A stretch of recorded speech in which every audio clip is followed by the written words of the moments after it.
Isang mapayapang araw sa iyo kaibigan, welcome sa Home Bible Study, isang pag-aaral mula sa salita ng Diyos, na mga member ng Dalatila Eco-Free Church sa inyo pagsama sa pag-aaral na ito.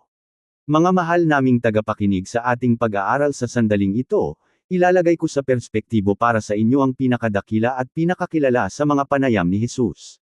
Pakinggan po ninyo kung papaanong inilarawan ni Mateo ang tagpo kung saan ibinigay ni Jesus ang pinaniniwalaan ng maraming tao na kanyang pinakadakilang panayam. Ganito po ang sinasabi, at nilibot ni Jesus ang buong Galilea, na nagtuturo sa mga sinagoga niya, at ipinangangaral ang ebanghelyo ng kaharian, at nagpapagaling ng lahat ng sakit at ng lahat ng karamdaman na nasa mga tao. Kaya't mapabantog siya sa buong Syria, at dinala sa kanya ang lahat ng may karamdaman, ang mga pinahihirapan ng sari-saring sakit at kirot, ang mga inaalihan ng mga demonyo, at ang mga may epilepsya, at ang mga lumpo.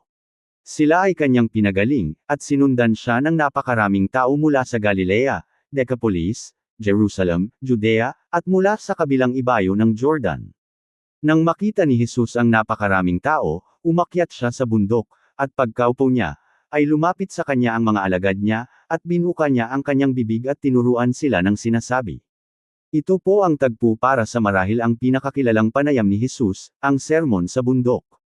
Bagamat tinatawag natin itong Sermon sa Bundok, hindi po ito sermon sa pangkaraniwang diwa.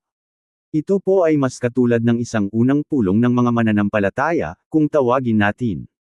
Gumawa si Jesus ng isang bagay na makabuluhan at may katarinuhan, na ibinigay niya ang sermon sa bundok. Nagministeryo si Jesus sa libu-libong tao sa gilid ng bundok, sa palibot po ng dagat Galilea. Lahat ng maaaring maisip na uri ng problema ay makikita po sa mga taong iyon. Para kay Jesus, kinakatawan ng mga taong ito ang pangangailangan ng sangkatauhan. Ngayon, pagkatapos niyang natugunan ang lahat po ng mga pangangailangan ng mga tao, gumawa po siya ng isang bagay na napakahalaga.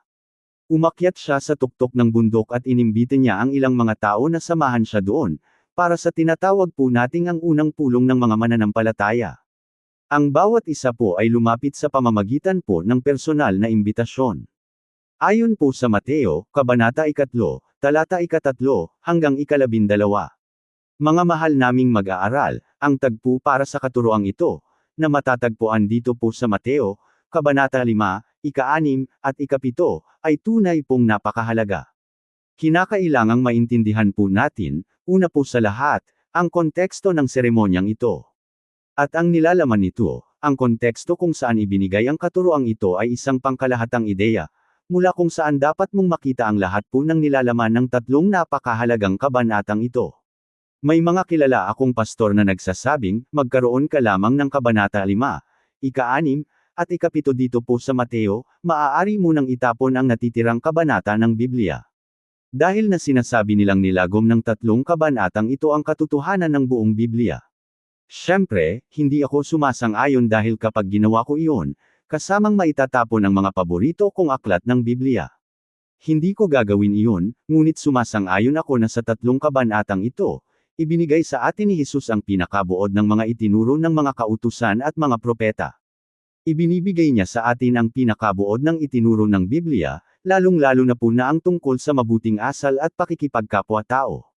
Mga mahal naming tagapakinig, bago po natin tingnan ang tatlong kabanatang ito, na nagsasabi ng ilan na parang isang maliit na Biblia, muli po nating isaalang-alang ang konteksto kung saan ibinigay ang mga turong ito. Nang mag-imbita si Jesus ng mga tao mula po sa pulutong ng mga tao sa paanan ng bundok, para sa unang pulong ng mga mananampalataya. Hinati niya sa dalawang grupo ang mga tao. Ang grupo ng mga tao na bahagi ng kanyang solusyon at tugon, at ang grupo ng mga tao na bahagi ng problema at nangangailangan ng solusyon. Nang maisaayos na ang unang pulong doon sa tuktok ng bundok, kasama niya ang mga taong nais maging bahagi ng kanyang solusyon at bahagi ng kanyang tugon sa lahat ng mga pangangailangan ng sangkatauhan. Tandaan po natin na ang mga tao sa paanan po ng bundok ay ang mga taong bahagi ng problema. Kaya naman, ang hamon na makikita mo habang isinasalang-alang mo ang konteksto ng katuroang tinatawag nating ang sermon sa bundok, ay ito, nasaan ka? Balikan po natin ang lumang tipan. Sinimulan ng Diyos ang pakikipag-usap sa tao sa pamamagitan ng katanungang, nasaan ka? At ito po ang hamon na kinakaharap natin habang isinasalang-alang natin ang konteksto ng sermon sa bundok. Nasaan ka? Ikaw ba ay nasa paanan ng bundok o kasama pa rin at kasama pa rin sa problema? O kaya naman kasama ni Jesus sa tuktok ng bundok? Imiminumungkahi ko ba ang pagiging kasapi mo sa isang kongregasyon o ng pag-aaral na gaya nito? Ang pagnanais mong maging bahagi ka ng kanyang solusyon. Ikaw ba ay bahagi ng kanyang turo, o isa lamang tandang pananong? Ito po ang hamon na kakaharapin mo habang isinasalang-alang mo ang konteksto ng sermon sa bundok.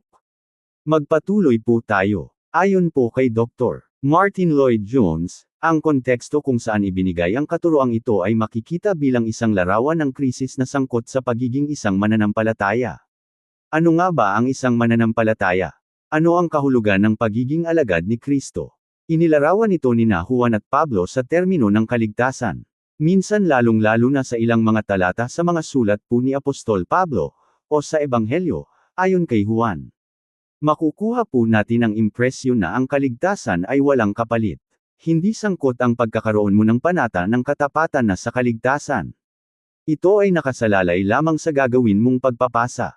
Ngunit kaibigan, hindi ganito ang paraan ng pagpapahayag ni Mateo sa mabuting balita ng Panginoong Hesukristo.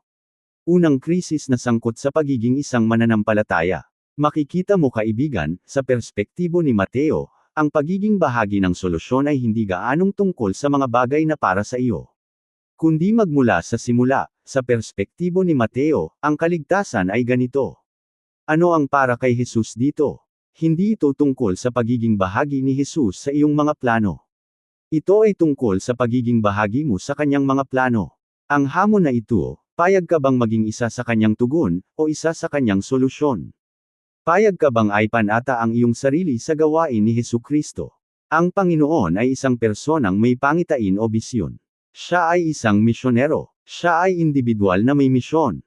Ngayon, kung mauunawaan mo ang konteksto kung saan ibinigay ang sermon sa bundok, mauunawaan mo na ang pulong sa tuktok ng bundok ay pulong ng pangangalap ng mga tao.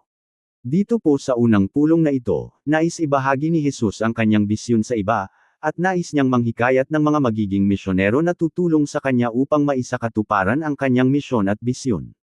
Ito po ang konteksto ng sermon sa bundok. Ipinapakita po sa atin ang hamon ng mga krisis ng pagiging isang mananampalataya, nilalala ng sermon sa bundok. Nang madala ni Hesukristo ang kanyang mga alagad sa tuktok ng bundok, sinimulan niyang turuan sila sa pamamagitan ng pagsasabi sa kanila ng tungkol sa ilan sa mga magagandang mga saloobin na kailangan nila bilang kanyang solusyon at tugon. Bisad, naririnig ko po ang isang mahusay na mangangaral na nagtanong ng ganito, ikaw ba ay gulong-gulo o nalilito? Kailangan mo ba ng pagsusuri mula liig pataas sa iyong ulo? Nasabi ko sa aking sarili, ito ay isang napakagandang sermon. Napakaganda ng pagkakapangaral nito, hindi ko po makalilimutan ang pangaral na iyon. Mga mahal naming tagapakinig, may katotohanang sinimulan ni Hesukristo ang pagtuturo sa tuktok ng bundok sa pagbibigay ng pagsusuri mula liig pataas sa ulo dahil nagsimula siya ng pagtuturo tungkol sa mga saloobin. Laging sinasabi po sa atin ni Hesukristo na napakahalaga ng pananaw sa buhay. Sa puso ng kanyang pananaw, sinasabi niya dito po sa Mateo, Kabanata 6, ang ilaw ng katawan ay ang mga mata.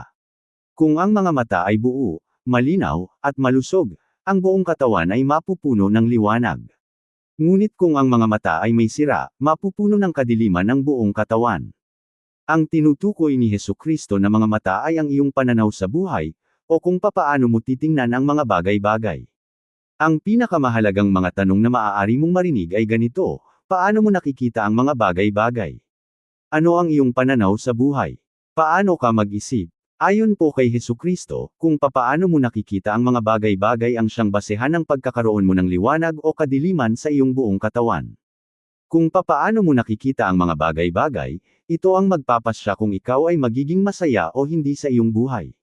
Mga kaibigan, dahil ang iyong pananaw sa buhay ay napakahalaga, sinimulan ni Hesukristo ang kanyang pagtuturo sa tuktok ng bundok sa pagpapakita sa mga tao kung paano maging kanyang solusyon at tugon sa lahat ng mga problema sa pananaw ng mundo sa pamamagitan ng pagtuturo tungkol sa mga saloobin.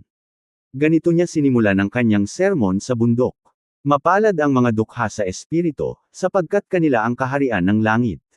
Mapalad ang mga nahahapas, sapagkat sila ay aaliwin. Mapalad ang mga mapagkumbaba, sapagkat mamana nila ang lupa. Mapalad ang mga nagugutom at nauuhaw sa katwiran, sapagkat sila ay bubusugan. Mapalad ang mga mahabagin, sapagkat sila ay mahahabag. Mapalad ang mga may malinis na puso, sapagkat makikita nila ang Diyos. Mapalad ang mga mapayapa, sapagkat sila ay tatawaging mga anak ng Diyos. Mapalad ang mga inuusig dahil sa katwiran, sapagkat kanila ang kaharian ng langit. Mapalad kayo kapag kayo ay nilalay, inuusig, at pinagsasabihan ng iba't ibang kasamaan dahil sa akin. Sapagkat ang aking gantimpala sa langit ay malaki. Ito po ay naitala dito po sa Mateo, Kabanata 5, talata 1 hanggang 11. Nang ibigay sa atin ni Hesukristo ang 8 magagandang saloobin na ito, inilarawan niya ang dapat na maging kaisipan ng isang alagad. Inilarawan din niya ang katangian na may kinalaman sa pagiging mananampalataya. Ang tanong, ikaw ba ay bahagi ng problema o bahagi ng solusyon? Ikaw ba ay bahagi ng tugon o isa lamang tanda ng pananong? Nasaan ka, kaibigan? Ikaw ba ay isang mananampalataya ni Kristo?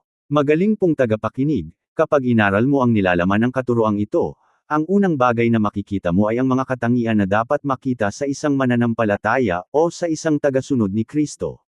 Sa isang solusyon o katugunan. Ang 8 magagandang mga saloobin na ito ay nagpapakita ng kabuuan ng katangian ng isang mananampalataya o tagasunod ni Kristo. Habang ipinapahayag ni Hesukristo ang mga saloobin na ito, sinasabi niya sa atin, heto ang mga katangian ng mga taong magiging aking solusyon at tugon sa lahat ng mga pangangailangan sa pananaw ng mundo. Ngayon, hayaan po ninyong lagumin ko po ang 8 magagandang saloobin na ito. Mapalad ang mga dukha sa espiritu. Ano ang ibig sabihin nito? Ang salitang, mapalad, ay nangangahulugang masaya. Sa ibang mga salita, nais ng Diyos na ang mga tao ay maging mapalad, bago pa po nagkasala si Adan, siya ay taong mapalad. Kung talagang nais mong maging masagana sa diwang espiritual o sa kalagayan ng buhay, o kung ano ang nais ng Diyos para sa mga tao, at hindi lamang maging solusyon sa iyong mga problema, kundi para din sa mga problema ng ibang tao. Heto ang unang saloobin na dapat magkaroon ka. Mapalad ang mga dukha sa espiritu, sa kanila ang kaharian ng langit. Ang mga taong ito ang nagpapahayag ng kalooban ng Diyos sa langit, dito po sa lupa. Ano ang ibig sabihin ng maging dukha sa espiritu? Ang pagiging dukha sa espiritu ay may kaugnayan sa iyong panloob na saloobin sa iyong sarili. Hayaan po ninyong ulitin ko po ito bilang pagbibigay diin. Ang lahat ng turong ito ay dapat intindihin batay sa mga problema sa pananaw ng mundo. Tumingin kayo sa pananaw ng mundo at tingnan ninyo ang lahat ng mga problema doon. Ngayon, ang sinasabi ni Hesukristo ay ito, nais ba ninyong maging solusyon sa lahat ng mga pangangailangan ng sangkatauhan? Ang unang dapat ninyong malaman na ito, hindi ninyo kayang maging solusyon sa lahat ng mga problema sa mga tao. Hindi ninyo kayang tulungan ang lahat ng mga tao. Sa pananaw ninyo, kaya ninyong malutas ang lahat ng mga suliranin ng mga tao sa pananaw ng mundo. Hindi ninyo kaya, kayo mismo sa inyong sariling lakas ay hindi maaaring maging solusyon. Ikaw at ako ay dapat magpailalim sa Hari, sapagkat siya lamang ang solusyon. Hindi ko kaya, ngunit kaya niya. Ito ang unang saloobin na dapat magkaroon tayo upang tayo ay maging bahagi ng malaking Kristong solusyon at malaking Kristong katugunan sa pangangailangan ng sangkatauhan. Habang binabasa mo ang banal na kasulatan, obserbahan mo kung papaano binibigyan ng Diyos ang mga tao ng ganitong magagandang saloobin. Kayong mga nakasama kong samuri sa lumang tipan, naaalala pa ba ninyo ang natutunan natin mula sa buhay ni Moises? Si Moises ay nabuhay ng 120 taon. Sa 34 na taon ng kanyang buhay, tinuruan ng Diyos si Moises ng 3 aral. Sa unang 40 taon ng kanyang buhay, itinuro ng Diyos kay Moises, Moises, ikaw ay walang kwenta. Inabot po ng 40 taon ng Diyos sa pagtuturo ng aral na ito kay Moises. Sumunod, sa ikalawang 40 taon ng kanyang buhay, itinuro naman ng Diyos kay Moises ang aral na ito, Moises, ikaw ay isang taong mahalaga at maaari mong magamit. Inabot din ng 40 taon ng Diyos upang kumbensihin si Moises na maaari siyang magamit ng Diyos. Tatlo, sa ikatlong-40 taon ng buhay ni Moises, na siya ay isang solusyon at tugon, itinuro ng Diyos kay Moises kung ano ang magagawa ng isang taong natutunan munang siya ay walang kwenta, bago niya natutunang siya ay mahalaga. Sa bagong tipan, mga kaibigan, ganito rin po ang nangyari kay Pedro. Magmula nang makilala niya si Hesukristo hanggang sa siya ay itinato niya ng 3 beses at tumangis siya ng buong pait sa dilim. Si Pedro ay natuto ng isang aral. Siya ay walang kwenta hanggang sa sandaling iyon. Siya ay nagyayabang. Sinabi niya, maaari kong itatwa ang mga taong ito, ngunit hindi kita itatatwa. Siya ay taong walang kwenta. Hindi pa niya ito natututunan, ngunit nang lumabas siya patungo sa dilim at umiyak siya ng buong pait, saka pa lamang niya natutunan na siya ay taong walang kwenta. Nang si Hesukristo ay nabuhay na magmuli mula sa mga patay, personal siyang nagpakita kay Pedro. Isa pong dahilan kung bakit nagpakita ng lihim ang Panginoon kay Pedro ay upang sabihin niya sa kanya ang pangalawang aral. Pedro, ikaw ay taong mahalaga. Sa huling kabanata ng Ebanghelyo ni Juan. Pagkatapos ng muling pagkabuhay ni Hesukristo, mababasa mo ang tungkol sa pag-uusap ni Hesukristo at ni Pedro. Tinanong ng Panginoon si Pedro, Pedro, mahal mo ba talaga ako higit sa pagmamahal ng mga taong ito? Nang sumagot po si Pedro, sinabi niya, ipinagmamalaki na mas malaki ang pagmamahal niya kaysa pagmamahal ng iba. Nang itanong ng Panginoon ang tanong na ito, ginamit ng Panginoon ang salita sa wikang Griego para sa pag-ibig, ang salitang agape. Nang sumagot si Pedro, ginamit ni Pedro ang salitang phileo sa wikang Griego na nangangahulugang ang pagmamahal sa kaibigan. Kaya naman ang sinabi ni Jesus. Kaya naman ang sinabi ni Pedro ay ganito. Panginoon, nalalaman mo ang sagot sa tanong na iyan. Batid mong ang pagmamahal ko sa iyo ay parang sa kaibigan lamang. Pagkatapos sinabi ng Panginoon kay Pedro, Pedro, pakainin mo ang aking mga tupa.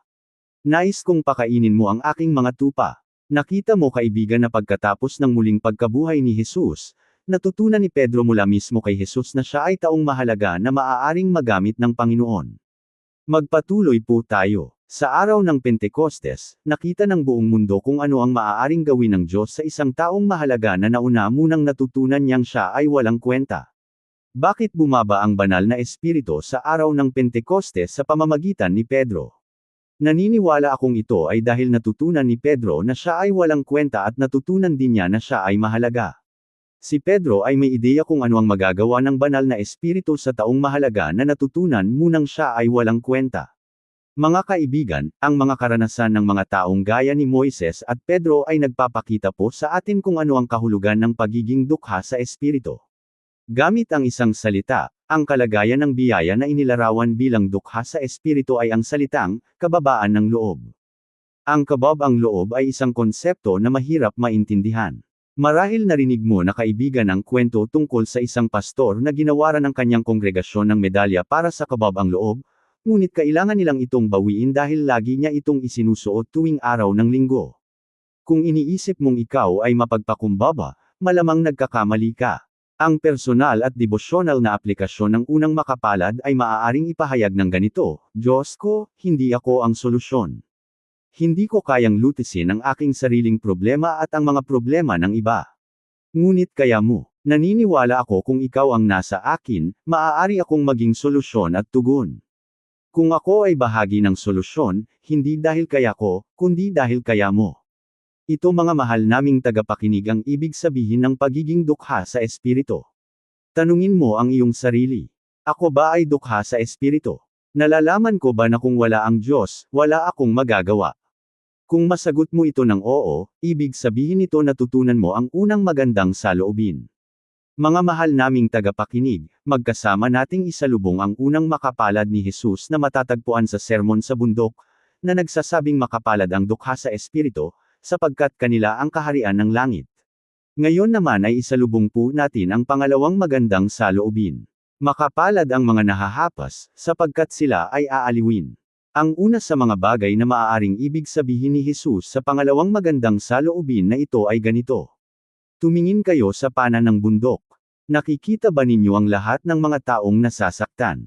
Bakit ninyo naisip na maging bahagi ng kanilang solusyon at bahagi ng kanilang tugon kung kayo mismo ay hindi naman nasasaktan?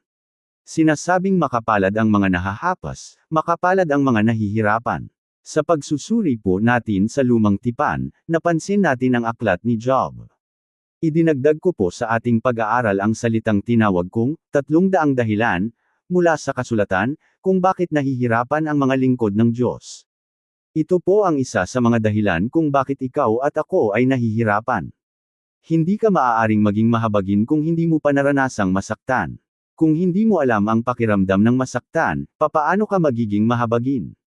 Papaano mo malalaman ang mga pakiramdam ng mga taong nasasaktan kung hindi mo pa nasubukang masaktan? Kaibigan, bahagi ito ng ibig sabihin ni Jesus nang sabihin niyang makapalad ang mga nahahapas. Ngunit heto pa ang isang posibilidad. Sinasabi ni Jesus, ang higit pa sa mga pakahulugan ng pagiging mahabagin, na ibigay niya, ang pangalawang makapalad. Habang natututunan mong ikaw ay dukha sa espiritu, dapat lang na ikaw ay maapas. Papaano tinuruan ng Diyos si Moises, si Pedro, ikaw at ako ng pagiging dukha sa espiritu? Sa pamamagitan ng kabiguan. Naniniwala pong ang kabiguan ang paboritong kasangkapan ng Diyos sa pagtuturo ng pagiging dukha sa espiritu. Napakasakit kapag naisip mong maging bahagi ng solusyon at tugon, ngunit patuloy kang nabibigo. Napakasakit mabaigo. Maraming mga tao ang takot na mabaigo dahil napakasakit nito. Mahahapis ka. Madadala ka kapag ikaw ay nabigo. Ngunit ang kabiguan na ito ay maaaring paraan ng Diyos sa pagtuturo sa iyo kung ano ang kahulugan ng pagiging dukha sa espiritu. Magpatuloy po tayo, mga kaibigan. Ang susunod na magandang saloobin ay ito.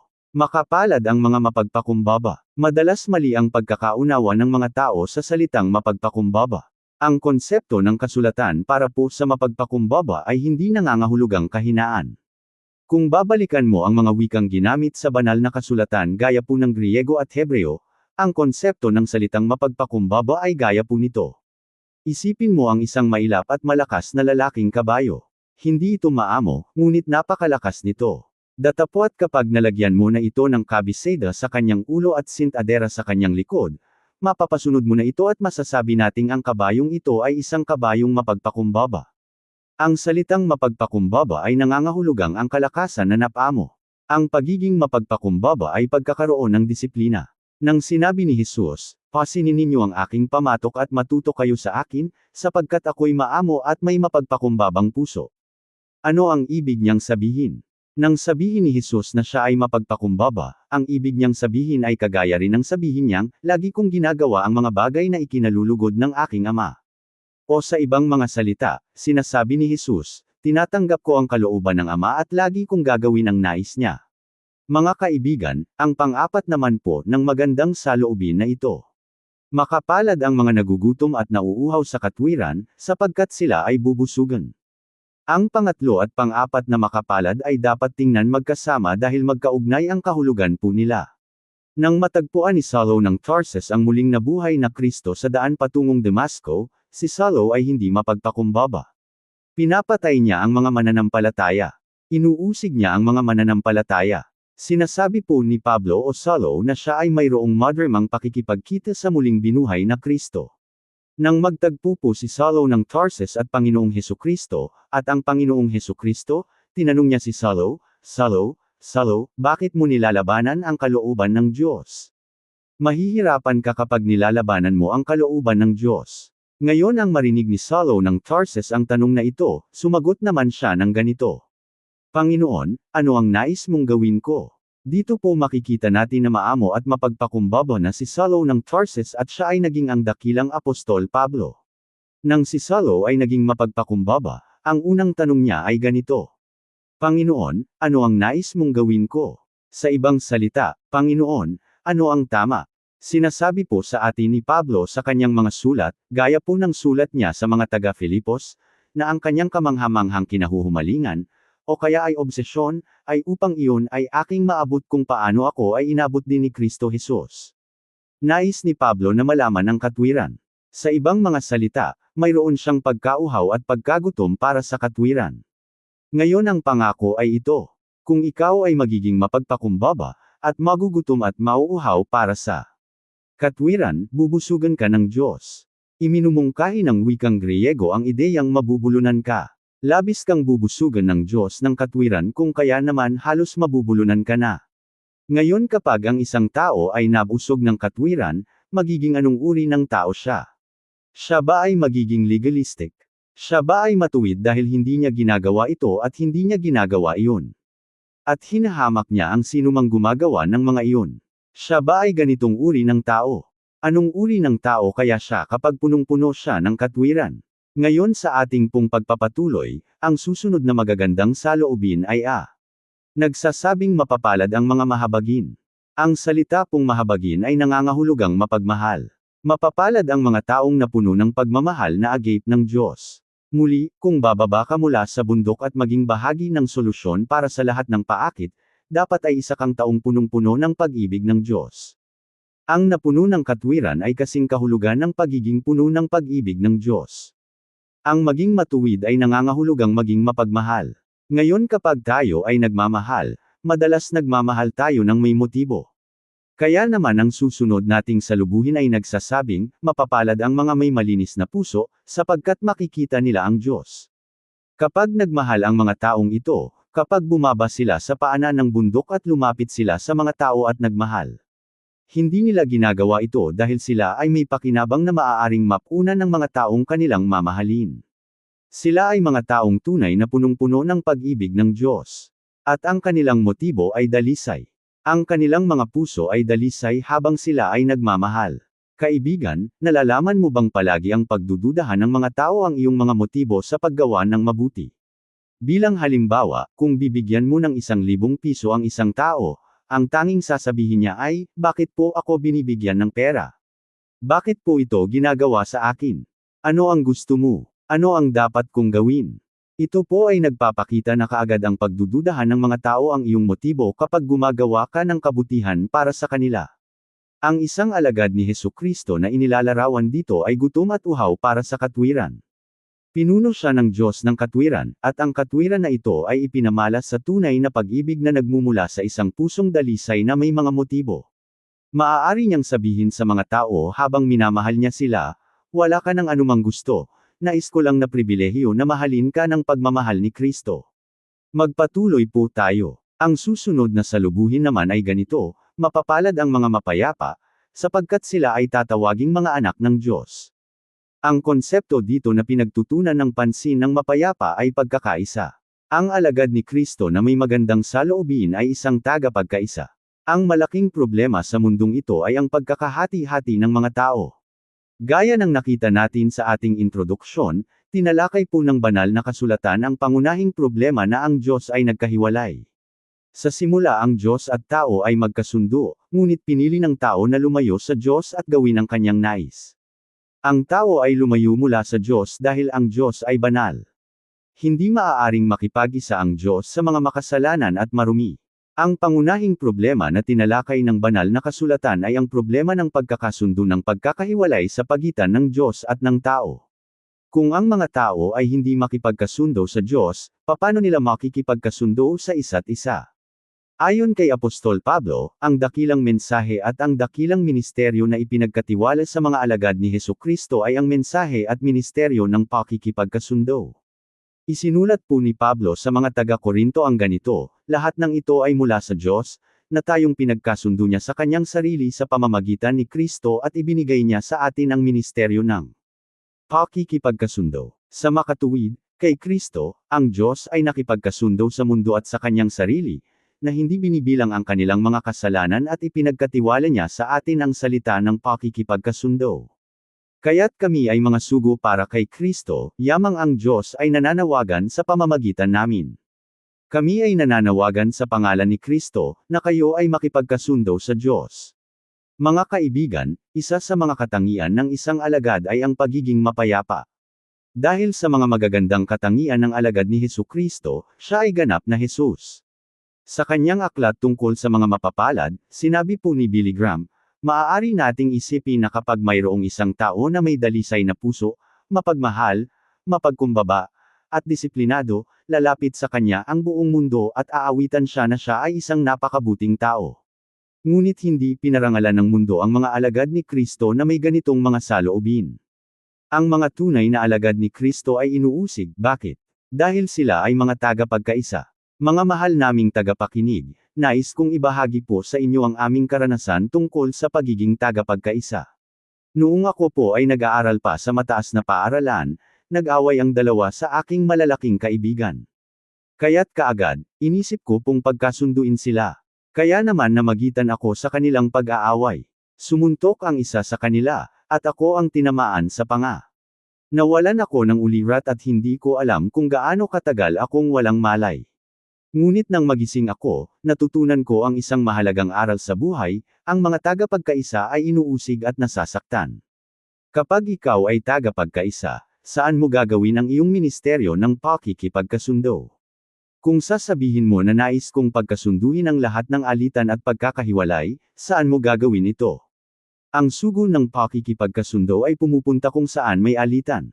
Pupunta kung saan ang problema, at ito ay lugar na mapanganib. Maaaring mabuwis ka ng buhay sa iyong ministeryo ng pakikipagkasundo sa ilang panig ng mundo. Ginampanan ng mga alagad ni Kristo na tagapagkaisa, dahil sa kanilang magagandang saloobin. Ang kanilang ministeryo ng pakikipagkasundo sa kanilang kongregasyon, sa kanilang pamayanan, sa kanilang tahanan, at sa kanilang pinapasukan. Mga kaibigan, ang aking ama ay isang kartero sa araw at nagmamaneho ng taxi sa gabi. Habang ang ilang driver ay naghihintay ng pasahero. Madalas sila ay nagtatalo-talo at nag-aaway-away. Sinabi sa akin ng kanilang puno na ang mga driver ay hindi nagtatalo-talo o nag-aaway-away kapag ang aking ama ay naroon. Nararamdaman ng ibang driver ang saloobin at hangarin ng aking ama na maging isang mapayapa. Mga kaibigan, kinukumpleto ng pangwalong magandang saloobin ang katangian ng isang alagad ni Kristo, na ang kanyang solusyon at ang kanyang tugon sa mga problema ng mga tao sa mundo. Sa 8 magagandang saloobin na ito, sinasabi ni Kristo po sa atin, heto ang kabuuan ng mga katangian ng isang taong karapat-dapat sa pangalang mananampalataya. Sa konteksto ng sermon sa bundok, ipinakita ni Jesus ang krisis na may kinalaman sa pagiging isang mananampalataya. Habang inaalam mo ang nilalaman ng sermon sa bundok, ipinakita naman sa iyo ni Jesus ang katangian ng isang mananampalataya. Sa pamamagitan ng 8 magagandang saloobin at 4 na ilustrasyon. Sa 4 na ilustrasyon, matutuklasan mong ipinahayag ni Jesus ang isang sangkot na hamon upang mabago ang mga katangian ng mga mananampalataya sa mga pag-anong kultura. Pagkatapos ibinigay sa atin ang tungkol sa mapapalad, sinabi ni Jesus na kung ang mga saloobin na ito ay mayroon tayong mamumuhay natin, dahil sa biyaya ng Diyos, tayo ay magiging asin at ilaw ng sanlibutan. Ano ang kahulugan ng mga ilustrasyon na ito? Sinasabi po ng 4 na ilustrasyon kung ano ang mangyayari kapag ang ganitong mga katangian ay bababasa. Paanan ng bundok upang lutisin ang mga problema ng mga taong naroon. Ang salita pong kultura ay tumutukoy sa paraan ng paggawa ng mga tao ng mga bagay-bagay. Kung ikaw ay isang misyonero at nais mong maging solusyon ng ating Panginoong Hesukristo at nais mong humayo upang ang mga tao ay maging mga mananampalataya ni Kristo bilang resulta ng iyong ministeryo. Alam mo ba kung ano ang iyong pinakamalaking kaaway? Ito ay ang kultura. Dahil ang kahulugan ng kultura ay tulad po nito. Ganito namin ginagawa ang mga bagay-bagay, at hindi namin ito ginagawa sa ganoong paraan. Hindi namin ginagawa ang mga bagay-bagay ayon sa iminumungkahi mong paraan. Hindi namin ginagawa ang mga ito ayon sa paraan ni Jesus. Ginagawa namin ang mga ito ayon sa aming sariling paraan. Mga kaibigan, mga taga-subaybay, tinatawag natin itong ating kultura. Kapag naintindihan mo ang konteksto at nilalaman ng sermon sa bundok, may mauunawaan ka pang isang bagay.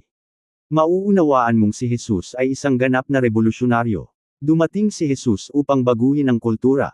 Kung ikaw ay isang alagad ni Hesukristo, hindi ka matatakot baguhin ang mga kultura. Inaasahang sa bawat araw, mayroon kayong mga ganitong misyon. Nandito ako upang baguhin ang mga kultura. Mga mahal naming tagapakinig, kapag naintindihan mo ang mga 4 na ilustrasyong ito, na ating muling titingnan sa susunod po nating sesyon, ang lahat ng mga turo dito po sa Mateo Kabanata 5, ika-6, at ika-7. Sa palagay ko ay mauunawaan mo ang 3 mga bagay na ito. Una, ang mga krisis na may kaugnayan sa pagiging mananampalataya. Pangalawa, ang mga katangian na nauugnay sa pagiging mananampalataya. At ang pangatlo, ang hamon kapag binago ng mga katangian ng mga mananampalataya ang mga pag-anong kultura. Ipinapakita sa atin ng nakaturuan ng sermon sa bundok ang 3 bagay na ito. Mga mahal naming tagapakinig, sa palagay ko tatapusin natin ang ating pag-aaral sa sermon sa bundok.